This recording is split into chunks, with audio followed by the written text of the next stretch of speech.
نماز پڑھنے پر 5 قسم کی عنایت اور اس کے چھوڑنے پر 15 قسم کے عذاب۔ ایک حدیث میں آیا ہے کہ جو شخص نماز کا اہتمام کرتا ہے حق تعالی شانہ 5 طرح سے اس کا اکرام و اعزاز فرماتے ہیں۔ ایک یہ کہ اس پر سے رزق کی تنگی ہٹا دی جاتی ہے، دوسرے یہ کہ عذاب قبر ہٹا دیا جاتا ہے، تیسرے یہ کہ قیامت کو اس کے اعمال نامے دائیں ہاتھ میں دیے جائیں گے، اور چوتھے یہ کہ پل صراط پر بجلی کی طرح گزر جائیں گے، پانچویں یہ کہ حساب کتاب سے محفوظ رہیں گے، اور جو شخص نماز میں سستی کرتا ہے اس کو 15 طریقے سے عذاب ہوتا ہے۔ 5 طرح دنیا میں، 3 طرح موت کے وقت، اور 3 طرح قبر میں، اور 3 طرح قبر سے نکلنے کے وقت۔ دنیا کے 5 تو یہ ہیں: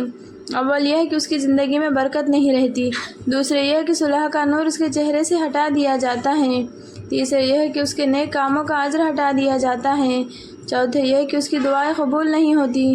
پانچویں یہ کہ نیک بندوں کی دعاؤں میں اس کا استحقاق نہیں رہتا۔ اور موت کے وقت کے 3 عذاب یہ ہیں: اول ذلت سے مرتا ہے، دوسرے بھوکا مرتا ہے، تیسرے پیاس کی شدت میں موت آتی ہے، اگر سمندر بھی پی لے تو پیاس نہیں بجھتی۔ قبر کے 3 عذاب یہ ہیں: اول اس پر قبر اتنی تنگ ہو جاتی ہے کہ پسلیاں ایک دوسرے میں گھس جاتی ہے، دوسرے قبر میں آگ جلا دی جاتی ہے، تیسرے قبر میں ایک سانپ اس پر ایسی شکل کا مسلط ہوتا ہے جس کی آنکھیں آگ کی ہوتی ہے اور ناخن لوہے کے، اتنے لمبے کہ ایک دن پورا چل کر ان کے ختم تک پہنچ جائے۔ اس کی آواز بجلی کی کڑک کی طرح ہوتی ہے، وہ یہ کہتا ہے کہ مجھے میرے رب نے تجھ پر مسلط کیا ہے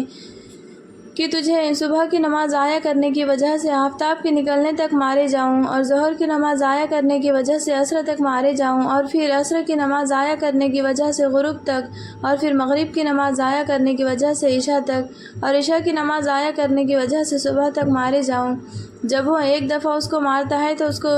اس کی وجہ سے وہ مردہ 70 ہاتھ زمین میں دھس جاتا ہے، اسی طرح قیامت تک اس کو عذاب ہوتا رہے گا۔ اور قبر سے نکلنے کے بعد کے 3 عذاب یہ ہیں: ایک حساب سختی سے کیا جائے گا، دوسرے حق تعالی شانہ کا اس پر غصہ ہوگا، اور تیسرے جہنم میں داخل کر دیا جائے گا۔